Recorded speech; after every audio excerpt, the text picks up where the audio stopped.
Welcome back to Temporal Directive, the Star Trek fan podcast, rewatching the entire franchise in chronological order. I'm Gary. And I'm Tom. And this week, we're watching Star Trek Enterprise's Shockwave Part 2.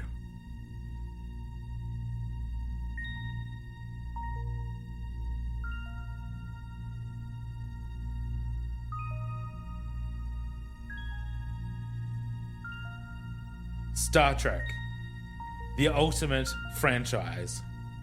These are the podcasts of the Wakefield brothers. Their 16-year mission to watch every production, to seek out life lessons and new inspirations, to boldly watch like most fans have watched before.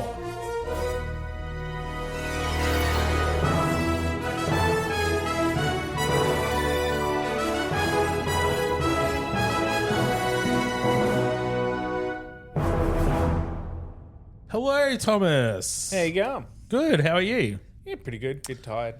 Oh, poor Diddums has had to work, hasn't he? Yeah, that's right. I had 5 days.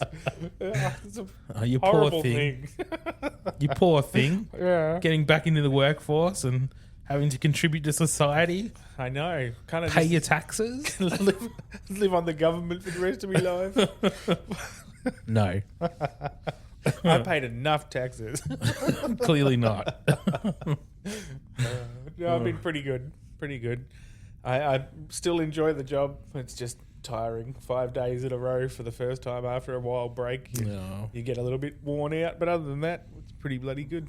Very good. Very good. How you going? I feel like I've lost a few IQ points because I watched Section 31 yesterday. Glowing endorsement. Yeah, Section 31 dropped here in Australia on Friday. Today is Sunday. So yeah, yesterday I got a chance to sit down and watch it. Yeah, it sounds like you enjoyed it a lot. I certainly did not.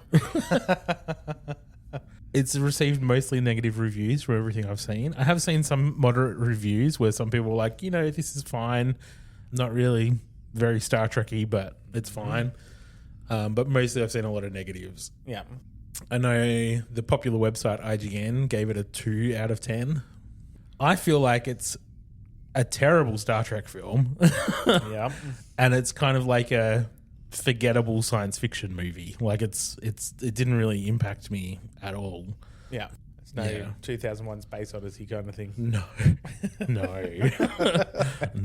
In fact, I would say that I would probably enjoy Star Trek Nemesis or Star Trek 5 more than I enjoyed Section 31. Oof. And those two are pretty bad. Yeah. Yeah. Yeah. Yeah, they are very, yep. Mm-hmm. Yeah. Like if we're doing a scale on the movies, they would be like, They're low. they're low. Yeah. Yes. Yeah. This is lower. That's disappointing. Yeah. I haven't watched it yet, but that's not a good sign. I know we talked about maybe doing a special episode for this, but I think I'm pretty busy over the next few weeks, and I think you're pretty busy over the next few weeks. So we'll probably stick to our regular episodes and maybe just slot this into the chronology and watch it when we get to it. But if you get a chance to watch it in the before we record next week, maybe we can get your thoughts on the film then. But for me, I think that IGN review of 2 out of 10 was probably spot on. maybe a 3. Okay. But it would be low like that. I went in knowing that I'd seen some of the negative reviews already, and the trailer didn't look like something that I would normally like. So I went in with pretty low expectations and was disappointed. So, to me, it kind of reminded me of like if the Star Wars universe had done Guardians of the Galaxy, written by the Orville writers.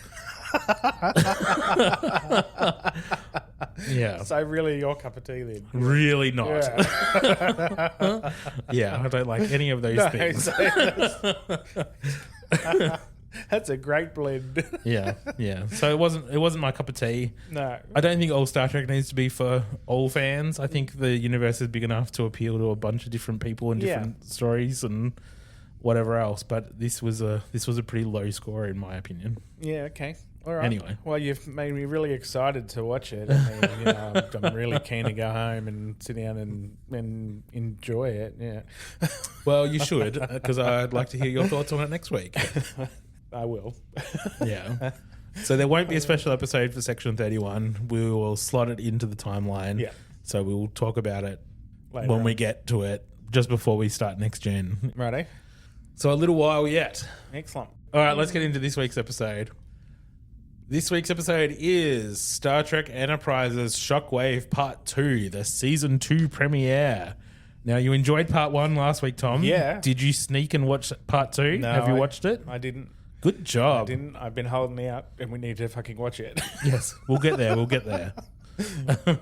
This episode was written by Rick Berman and Brannon Braga, directed by Alan Croker, with the original air date of September 18th, 2002. As it's a season premiere, I thought we might touch on a couple of different things, including the most popular shows of that TV season.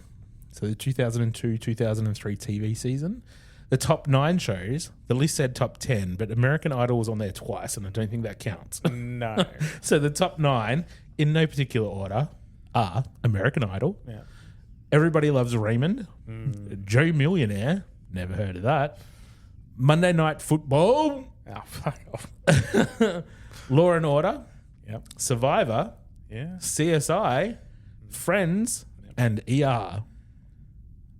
Other popular shows for the year were 60 Minutes, Law and Order Criminal Intent, CSI Miami, The Bachelor, Scrubs, Will and Grace, Scrubs. Law and I Order thought Special it'd be Victims Unit. 3 different Law and Order shows within the top 20 for the year. I thought Scrubs would be in there. When you said top for that time period, I'm like, I bet Scrubs is on there. I fucking love Scrubs. It's okay. But yeah, all those other shows, it's a bit like, fuck, I remember what TV used to be like. Yeah, I know, right? But where Enterprise sits with all that, right? So Enterprise Season 2 ranked 135th place in the TV ratings for the season, with an average of 4 million viewers per episode. Compared to, let's say, Law and Order, it was in its 13th year, Yeah. and that ranked 10th place with 17.3 million viewers per episode. Yeah. You know, this might not just be because of creative decisions on the show and what the show was doing. Enterprise was on the UPN network, and from what I was reading when I was looking up this stuff, it seems like the UPN network was not doing very well. Yeah. And it had been declining, so there was not a lot of viewers, and it Yeah, wasn't... okay. I don't know that it was available everywhere. Some people were talking about the coverage of UPN wasn't what it was at the start. And tellingly, once Enterprise wrapped in 2005, the network closed before the start of the 2006 TV season. So it was on its way out.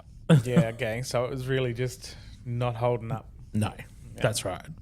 Also at this time, Trek fans were waiting for the release of Star Trek Nemesis. So the 10th Star Trek film was just about to start its ramp up. So the 10th film came out in 3 months from this episode. So it premiered December 13th. So we're 3 months away when this episode airs. And that was a total flop. Gee, I wonder why. Not just because it is not a very good Star Trek movie, but it was also going up against films like Lord of the Rings, The Two Towers, Die Another Day, Oh, fuck. and Harry Potter and the Chamber of Secrets. Yeah, fuck. No, it wasn't going to win anything. It was never going to be successful against those ones. So I don't know what they were thinking about releasing it at that time. Yeah, no, fuck. Lord of the Rings and Harry Potter at the same fucking time. And It's- James Bond. Yeah. What? Seriously, let's just whack a poorly done fucking shit Star Trek movie right in the middle of that and Yeah. hope that it does well. Yep. But anyway, we can talk about how shit Nemesis is when we get there. There'll be a lot of that. Yeah, it's a pretty weak film. This episode was actually the second episode that was filmed for the season. Next week's episode only required 3 of the regular cast members. So to call in the entire cast to start the season and then give most of them the week off seemed a bit silly. So they filmed the next episode first, with the 3 main cast, Yeah. and then called everyone back. So this is actually the second episode filmed for the season. Yeah, right. Yeah. All right. The IMDb synopsis for Shockwave Part 2 is: as the Suliban take the crew hostage, Archer disappears off the ship. While stuck in the 31st century, Archer and Daniels work to find a way to get back to Enterprise and repair the timeline. So pretty much exactly what you would expect. Yeah, like, nah, shit. But yeah, the Shockwave Part 1 finale was a good cliffhanger. So yeah, it'd be good to watch Part 2. Yeah. Let's go do it. Yeah, definitely. And we're back from Shockwave Part 2. Well, Tom, what do you think? Satisfying ending? Nah. I actually liked the episode up until the end. What did you not like about the end? It was basically the end of the first episode. Yes. Was all these 30 pods around the Enterprise just about to blow the shit out of it. And we're like, holy fuck, this is like really big. And then the end of the second episode was we're surrounded by 30 pods and we're all going to give up and let you go now. So Enterprise can just fly away. Off you go. But that's because they were ordered to by Silic. Yeah, but like it's one guy. But he's the boss. So he's the one guy. But he's the boss. Yeah, but you got a greater mission than the one guy, right? But you still follow orders. But his offsider was earlier in the episode was like, you're disappointing everyone regularly. This guy's probably disappointed with you again. That's why he's not talking to you. So everyone knows there's a bigger mission than the one guy. Right, but they also know that they have to follow their orders. Yeah, but if you just went around the Enterprise again with your 30 ships and we're going to blow your fucking engine up if you don't give us back your prisoner, then, what are they going to do? We'll blow up your entire ship of people if you don't give us back the one guy you're holding. But they weren't holding him then. Well, yeah, but that doesn't matter, right? That's where he was going, right? That's where I still don't understand your criticism here. You're criticizing the Suliban soldiers for following their orders. Yeah, pretty much. How dumb. They had all the power. The Enterprise was on the brink of exploding. It doesn't matter if they have the power. They have to do what they're told. It's dumb. It's not dumb at all. It is dumb. It's not dumb at all. The Enterprise what if Picard ordered someone ordered the fleet to do something when he was in command? You would expect everyone to follow orders. They have to follow orders. Why would you not expect them to do that if they're Suliban? Well, I would expect even in Star Trek it'd be the same. If you're on the brink of winning what you need, and then but they don't need anything. Yeah, but they were only after Enterprise because Silic told them to go after Enterprise initially. So if Silic now says that's not a priority, don't worry about it, let it go. You just let it go. There's bigger things at play that they're not privy to. You just follow orders. That is a hot take that you have right now. That's what I'm saying. I am so shocked. you are worked up. But that's what I'm saying about the other guy he knows about what's going on. What? Who are you talking about? The other guy that he was talking to earlier, the other Suliban, was sort of maybe that's why you're not. But he's the first officer. Yeah. Even when Riker doesn't agree with Picard, he still follows orders. Yeah. Fine. You follow orders. Yeah. That's the whole structure of the military. Yeah, I know, but it's they knew that the only reason they weren't firing is because they were captured bloody Silic. They didn't know that. Silic just told them to cease fire and they all disbanded and then Archer went in. They didn't know any of that. Right. They got their order to stop and that was it. Okay. That's all they knew. Fair enough. All right. Well, fine. All right. I'll let it go if that is the case. What do you mean if that is the case? Because I didn't see it like that. I saw it as How they could were you right not on the see brink. it like that? Because they were on the just about to blow them up, and then they stopped. It was like, what the fuck are you doing? Because Archer had a gun to Silic's head. Saying that. You just explained it to me. I got it. I may be a little thick. So now that I've explained to you how fucking life works. Now what is your opinion? Well, they should have showed me what fucking happened. They did. They didn't. They couldn't be any clearer. Archer had a gun to the guy's head and said, "You will call off the cell ships, Give me the or I'm going to things." shoot your fucking brains out." Yeah. Yeah. Right. And then that's what happened. Yeah. Fine. What? It's fine. It's fine. That's fine. I figured they knew that was what was happening. How would they know that? I suppose they wouldn't. I mean, Exactly. They just saw Archer and Silic. They didn't see approaching. Archer. Huh? They didn't see Archer Are at all. you telling me no one knew who was in that pod going? How could they? Scanners and shit. They know who's Why on, would they scan their own ship? to know what the fuck's going on. Are you But telling they me? followed orders. You telling What are me- they scanning are their own you- ships for? You're telling me you just don't do that sort of shit. Like I'm just going to sit here and do nothing while that Suliban Even if they shit's going did, they would say one Suliban, one human. Yeah. So they'd be like, okay, maybe Silic is going to take Archer to the Enterprise for some sort of fucking exchange or something. Like, there's still a Suliban life form on there. Yeah. So they don't know what's going on. Fair enough. Maybe Silic's got Archer hostage. Or a human, because they don't even know where Archer is at this point. True. Fuck. Take a breath, Gary. Take a breath. Who'd have thought I'd be so defensive about Enterprise? Like, woo. You're a little worked up there, guess. Just sometimes your hot takes frustrate me. That's Apparently, all. yeah.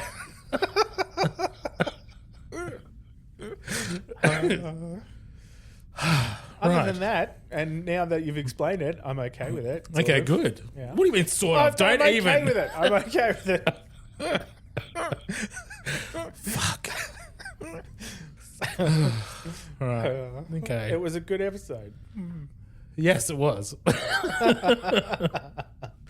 That's all, folks. All right, should we get into it then? Yeah. We open with a recap of the last episode without Madgel's voice saying previously. Yeah. Unusual, isn't it? I know. And now the I miss conclusion. Madgel. Yeah. Anyway, it was Archer's voice. Not as good. We see the Enterprise is still in the swarm of Suliban ships. And we're on the bridge. And T'Pol is talking to Silic, who doesn't believe that Archer is missing. And T'Pol offers Silic and the Suliban to come on board and check. So that's what they do. We see one of the Suliban pods dock with Enterprise, and then we skip the credits. Yep. Thank Christ. Yes. Then we come back to Archer and Daniels in the destroyed city of the future.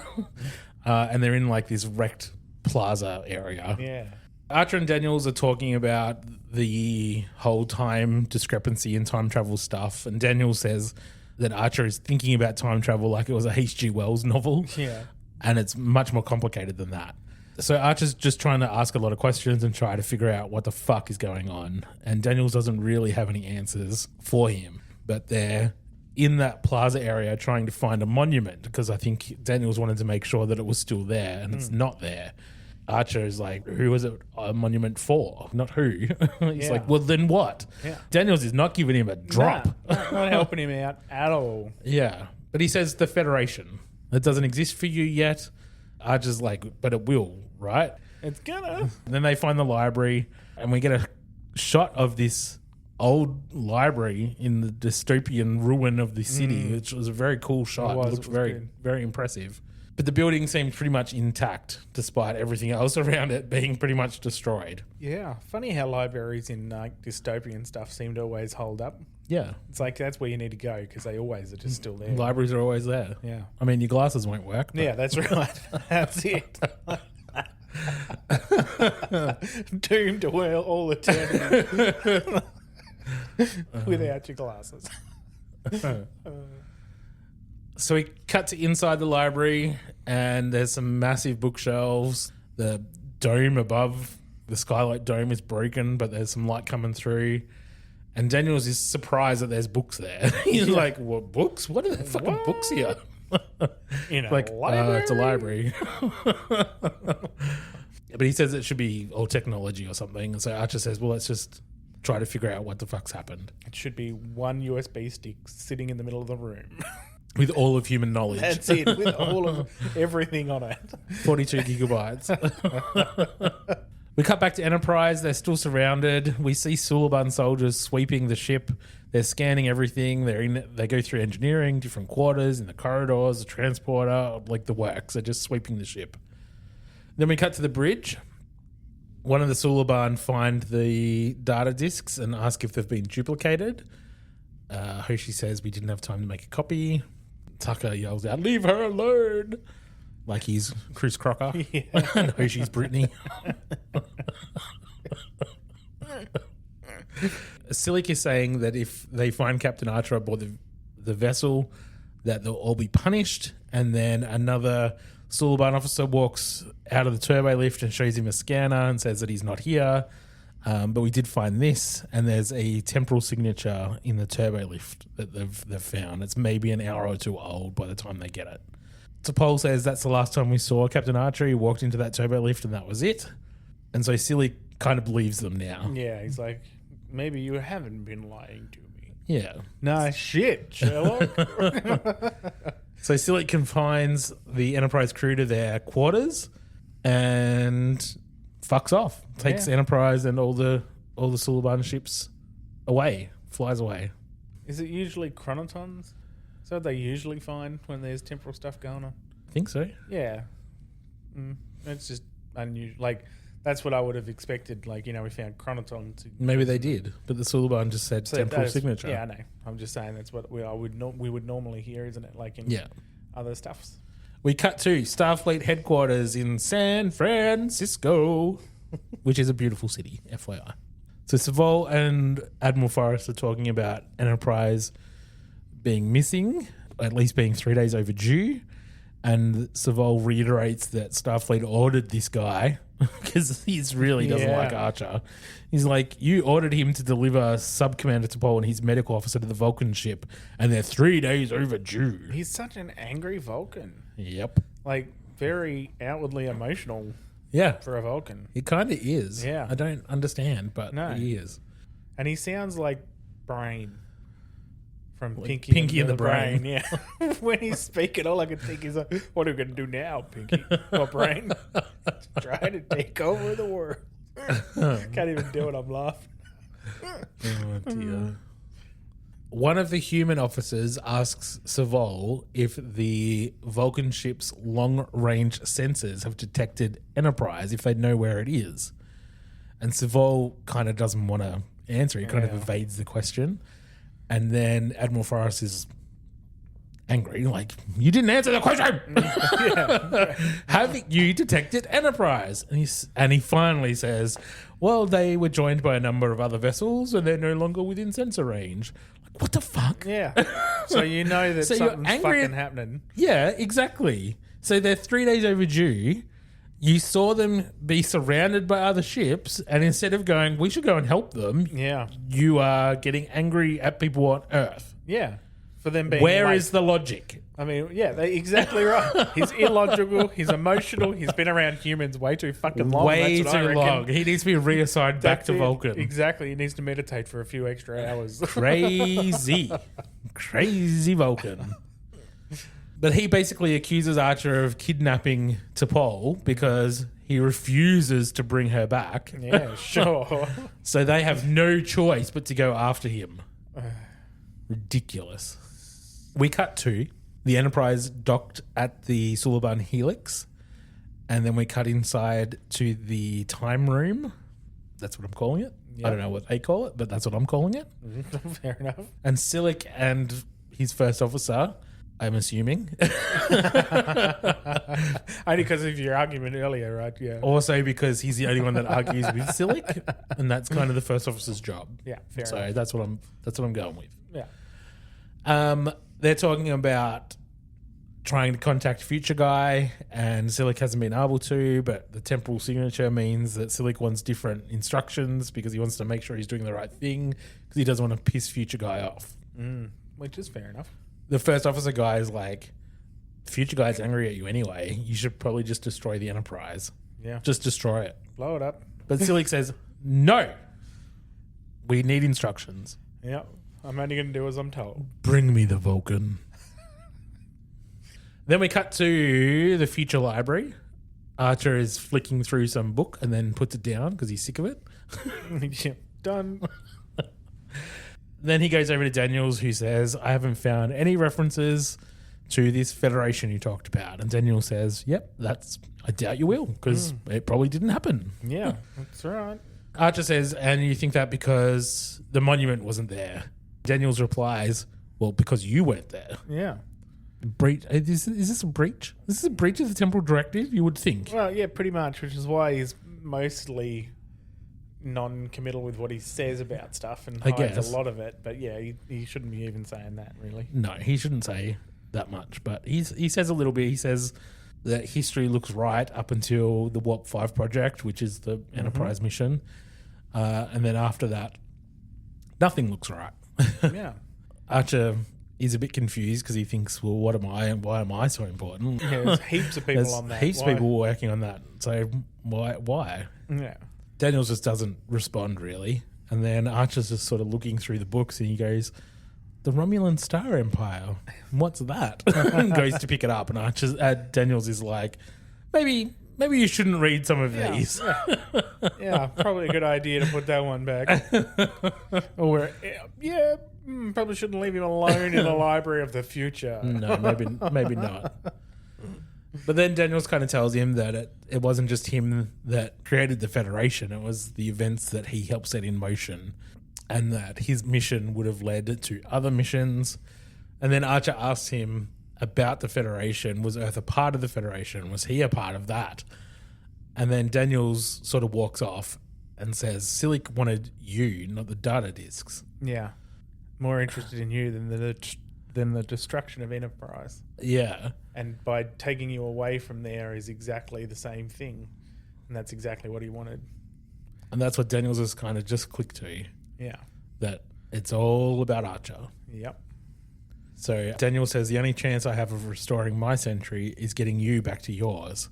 Archer refers to it as a chicken or the egg problem. Which Daniels looks confused about. So he gets hate. Do you think they don't have chickens or eggs in the future? Well, that's what I'm saying. That's why Daniels looks confused. Like it's like, how did you not get that? I know H.G. Wells, but I don't get that.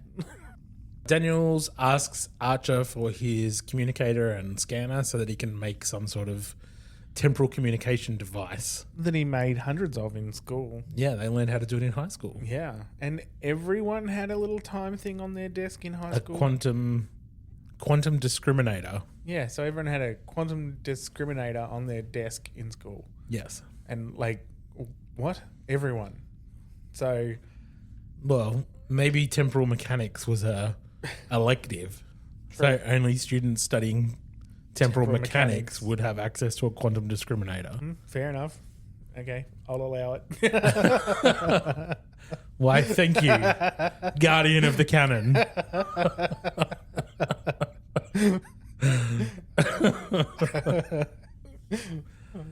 We cut to the interrogation room of the Helix. T'Pol is tied to a metal chair in her underwear with this giant device thing around her neck, and you can see tubes feeding, I assume, drugs into her system to try to make her talk or whatever. Silic is interrogating her, trying to find out where Archer is or what orders he was given or any information really. Yeah. The only thing she sort of gives him is that Archer saw Crewman Daniels 2 days ago, even though he should be dead. Yeah, that's kind of all she gets. Yeah. Out. And repeats that the Vulcan science directorate has determined that time travel is impossible. Yeah, exactly. Yeah, she repeats that a few times. Yeah. That gets mentioned quite a few times in this episode. Yeah. We cut back to the future. Oh, I love that movie. And Daniels pulls a circuit board out of the communicator, and Archer comes hopping over some debris with a spoon, was it? Yeah, big spoon. And he says, I think this is copper. And he says, well done. Now pound it into something useful. Yeah. So he picks up some rock and starts bashing it into strips. Yep. We cut to Malcolm Reed in his quarters, and he's pacing up and down in his room, like a bit agitated because they're all been locked in. And he hears a weird noise on the comm.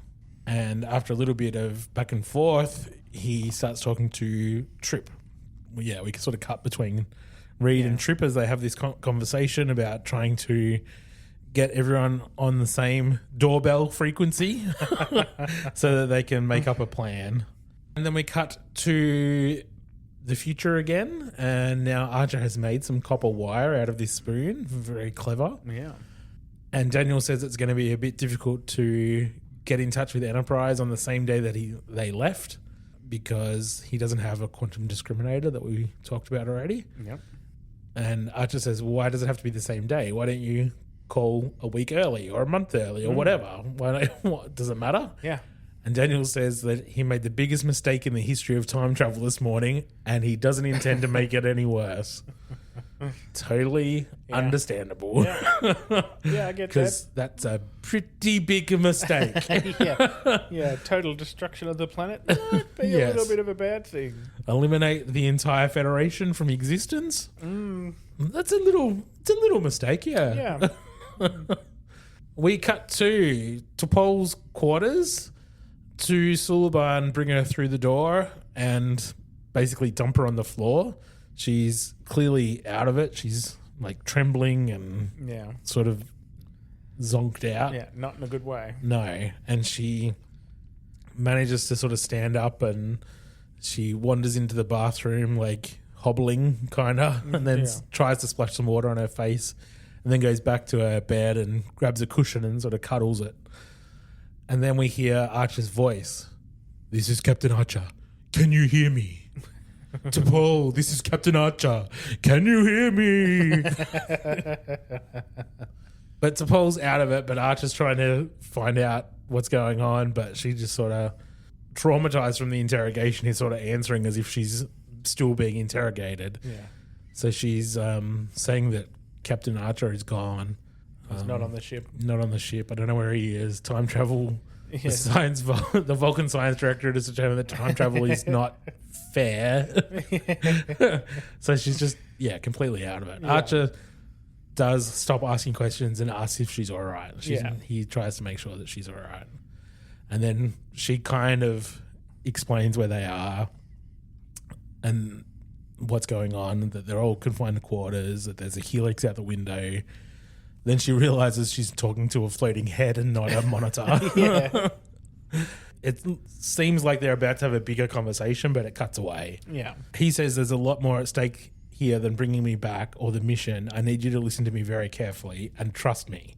As he's saying that, we have a close-up of T'Pol's face and you can see Archer's reflection in her eyes. Yeah. And then we cut to Trip in his room and he's talking through the doorbells with Travis and Malcolm and Hoshi. They're trying to make a plan. The plan is to get to Daniel's quarters. That's what Archer had said, which I missed in the last bit. Yeah. But he said you need to get to Daniel's quarters. So they decide to send Hoshi through the crawl spaces to the doctor's quarters to pick up some hypospray sedatives and then to go to Reed's quarters so that Reed and Tucker can go and get into Daniel's quarters. Yep. Right. Good. Yeah. So we do that and we see her crawling through and she gets to Phlox's room and she sort of knocks on the thing and he hands up the hypersprays and then she keeps going through. Then she gets to where she has to lower herself down and her top gets caught on a hook. She drops to the floor anyway and she's topless. So dumb. Why? So pointless. We've had T'Pol in her underwear already and now Hoshi's topless, walking around covering her boobs with her hands. I don't get it. What is the point? Well, what did that add to the show at all in anything? Male viewership. Well, it didn't work. It was still it's still 150 fucking spot on the show line. Fuck. But fucking hell. It was just pointless. It was dumb. Just dumb. Whatever. But she tells Reed to get her a shirt, and then we cut to Suliban walking through the Enterprise corridor. They come up to the transporter alcove, and T'Pol's down on the floor, kind of muttering to herself about something, and one of the Suliban officers goes up and tells her to stand up. What are you doing here? That sort of stuff. And then Tucker and Reed drop down from the ceiling and they hypo-spray the Suliban and drag them into Reed's quarters. In Reed's quarters, they give Hoshi the hypo-sprays and she's going to stay in the room while the rest of them go off to get into Daniel's quarters. Reed makes it out to Daniel's quarters after evading some Suliban patrols by hiding in the wall. Yeah. He undoes the magnetic lock. Yep. He puts his hand through The door. through the door into some Nothingness. into the TARDIS. Yeah, that's how I thought. Oh, that's very Doctor Who.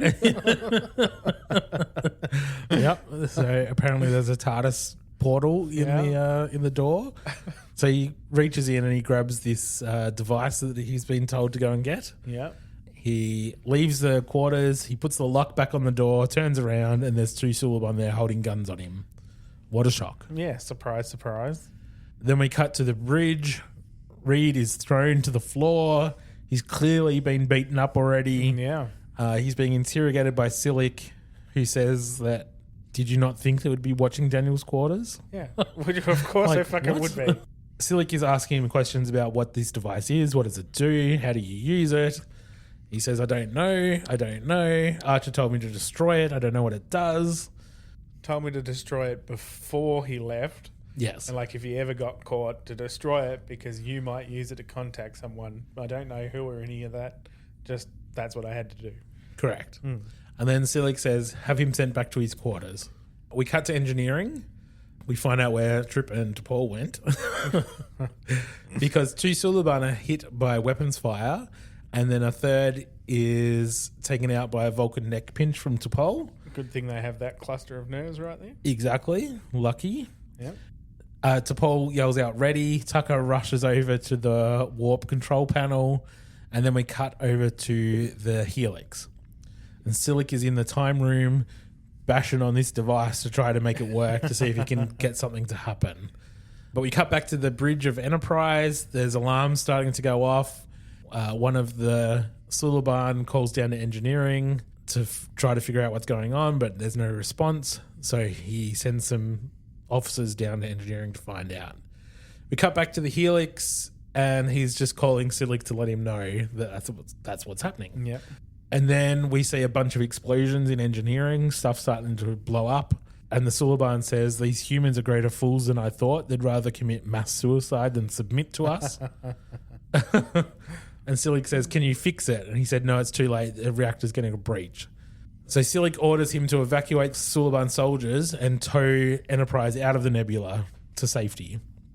Well, out of the blast zone. Yeah. For the Helix's safety. So we have a shot of the Suliban soldiers leaving Enterprise, and then we see the tow ships move in and grab Enterprise and start to tow it out of the nebula. Silic's progressing slowly with his communication. Yeah, there's sort of a figure starting to appear, and there's some static and stuff, and Silic's asking, is that you? Can you hear me? Yeah. And then we see Enterprise, and then it looks like the warp nacelles at the back are just about to explode. They're all fireworky and smoky and messy. And then the Suliban pods all detach their tractor beams and go back to the Helix, and then the Enterprise suddenly is repaired and shoots off into the distance. Goes to warp. Floats a little bit ahead of the like smoky stuff, and then goes. And then off she goes. Yeah. We cut to the bridge. T'Pol asks for a report, and he says that everything's back to normal. T'Pol says you may have overdone your pyrotechnic display. The scorching on the starboard nacelle is extensive. I thought that was pretty funny. Yeah, it was good. But Hoshi says there's Suliban cell ships coming after them, 30, 35 of them approaching at high warp. So T'Pol says, maintain your course and speed. Let's just keep going. Yeah. We go back to Silic at the Helix, and there's a figure almost appearing, almost as clear as Future Guy, but still a bit staticky. A little bit staticky, yeah. And Silic is saying, I've tried to call you for 2 days. Archer wasn't on Enterprise. I don't know what to do. Give me instructions. I need you. Please. I'm useless. I am useless. And then the figure jumps off the pad out of the time stream and drop kicks Silic to the floor. Yeah. And it's Archer. And he says, I said, You're an ugly bastard. How rude. Oh my God. Archer grabs Silik's gun, puts it to his head, and says, if you try shapeshifting on me or pulling one of your chameleon routines, I promise you, Silik, I'll blow your head off. And then we cut to commercial. And we're back from commercial. Archer throws Silik to the ground, still with the gun to his head, and asks if Enterprise has left the nebula. Silik calls out to future guys if he's still there. Yeah. Like, can you see? I've brought you Archer. He's here. There's no need to punish me. Ridiculous. Come on. Put two and two together, dickhead. Exactly. Archer asks how many cell ships Silik has sent after them. He says, I don't know, 20, 30. Archer demands he calls them off, and then you're going to give me these data disks back. Now get up. And then Archer and him go out the door. Cut to the bridge. The Enterprise is still under attack, so there's like mini explosions all over the bridge.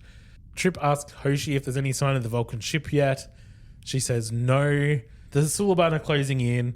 Enterprise is getting damaged. Yeah, they're losing their hull plating. Yeah. We see a back and forth as external shots of the Enterprise being shot on. The Enterprise's phase cannon comes out and starts shooting at the Suliban ship as well. Things are escalating. It's all going shit. Yeah, it's all pretty shit. And then all of a sudden, it just goes quiet. They stop shooting. Enterprise stops firing. Everything is just quiet. Yeah. Calm. Peaceful. Unnerving. Yeah. And waiting for that Jaws music to start. Exactly. Hoshi asks why'd they stop, and Trevor says, why waste ammunition? They have us surrounded. Ammunition? They're energy weapons. Yeah. Yeah, they're not going to run out of them. What? Like, what the fuck? Anyway, still no Vulcan ship on their sensors. All the Suliban ship start to veer off and leave and depart. And then we see one Suliban ship coming closer towards the Enterprise. T'Pol asks Hoshi to open a channel, and Archer is on board that ship with an unconscious Silik next to him. Trip says, it's good to hear your voice, Captain. He says, good to hear yours too. I feel like I've been away for 1,000 years. Fucking hell. Fuck. So fucking dumb.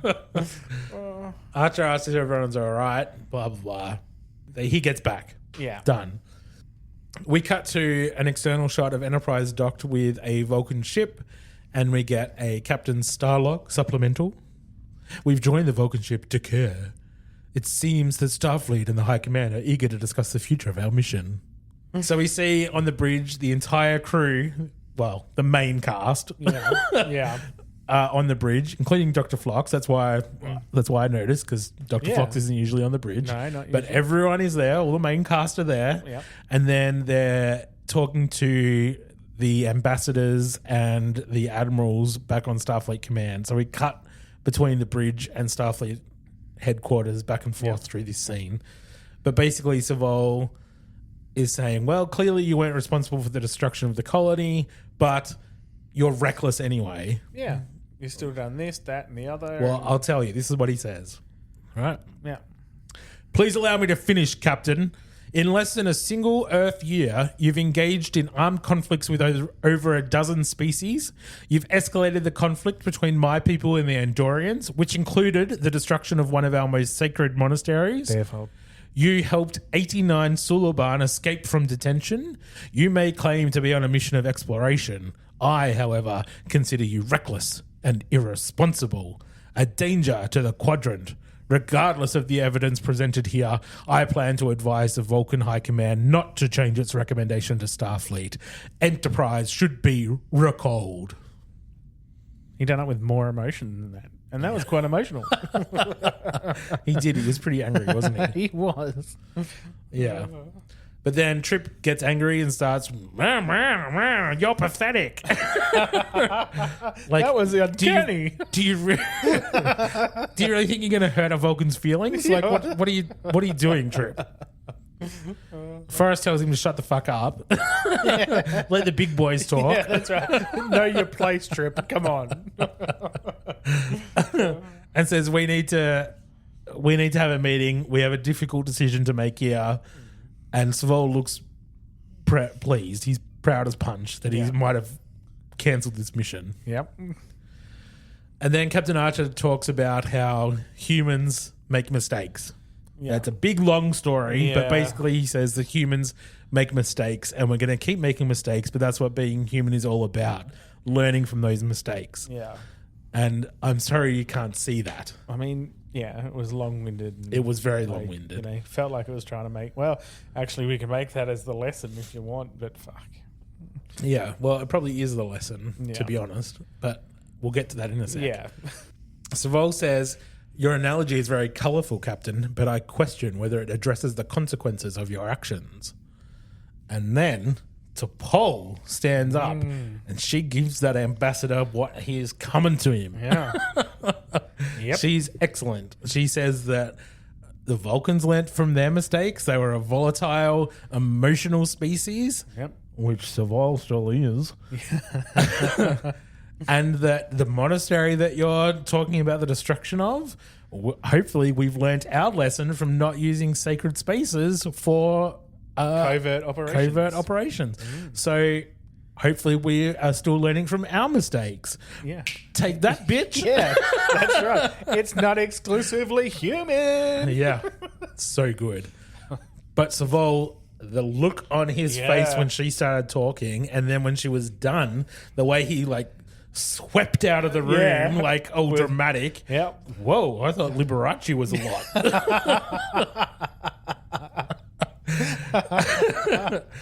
But Forrest says the command council will review all the evidence and listen to what's happened.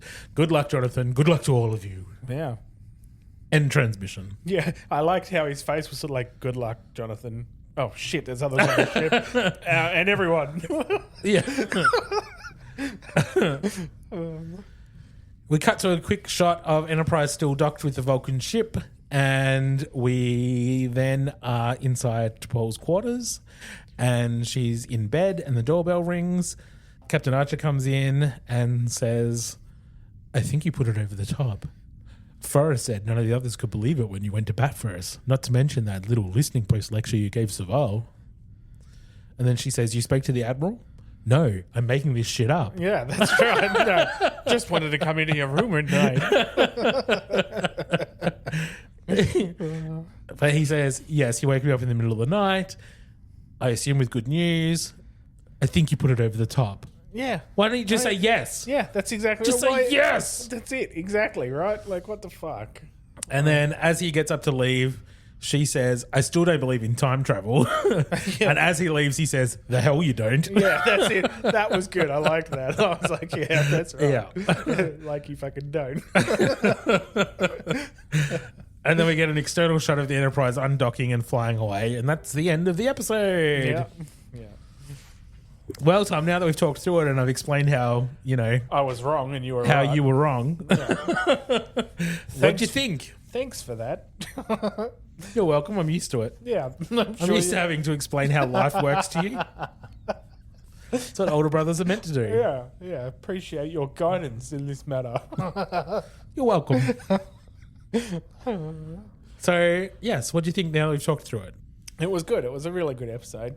It wasn't as good as the one before it, I don't think, for some reason, even though they're a two-parter. But I thought this was pretty solid. Yeah, it was pretty good. It was good. I think everyone worked well together. We saw some non-Jeffrey tubes, which was good. Yeah, it was all right. There's not really much more to say than that, really. No, I thought it was a solid episode. Yeah, it was enjoyable. Yep. Like it as a two-parter especially. Like I could go back and watch those two episodes quite well. For sure. Yeah. Absolutely. All right, life lesson. Are we going to stick with the humans make mistakes? Is that our life lesson for this episode? Yeah, I think that's pretty much it. Be like, understand that it's okay to make mistakes and that everybody does. That's how life does work. Like, you're not going to go through life without making mistakes. It's about getting through them, learning from them and moving on. Yep. Because that's how it is. Cool. Yeah. Easy. Which is good when I'm starting a new job. I am making mistakes. Oh, well. You'll get fired soon. I mean, you'll learn. Well, it's one way or the other, isn't it? Oh, dear. IMDb rating for this episode, for those listening at home, our examples of 1 episodes are Voyager's Threshold and Next Gen's Code of Honor. Examples of 10 episodes are Next Gen's Tapestry and Deep Space Nine's Far Beyond the Stars. With those ratings in mind, what are we going to rate Shockwave Part 2? What did we rate number 1? 8. So I would go not quite an 8, so probably a 7, maybe a 6. I feel like it's on par with Part 1, personally. Yeah. I think as a whole, I think it works really well. Well, I suppose we could rate it as a single in a way, so an 8 would be okay. An 8 for Part 2? Alrighty. 8 it is. Gee, that took a lot of convincing. Didn't it? I'm blending it in my head as the two-parter as a single almost, right. and that way I can justify it being an 8. Okay. Yeah. If you need to do that, that's fine. Yeah. Standalone, I'd knock it down to a 7, but in my head. But I'm happy to blend it with an 8. Very good. And for those listening, if you want to tell us what you thought of Section 31 or what you thought of Enterprise Shockwave, please get in touch. You can find us on Facebook at Temporal Directive Podcast or at Instagram, just Temporal Directive. Or you can email us at wakefield_productions@outlook.com. We'll be back next week for Carbon Creek. Live long and prosper. Peace and long life.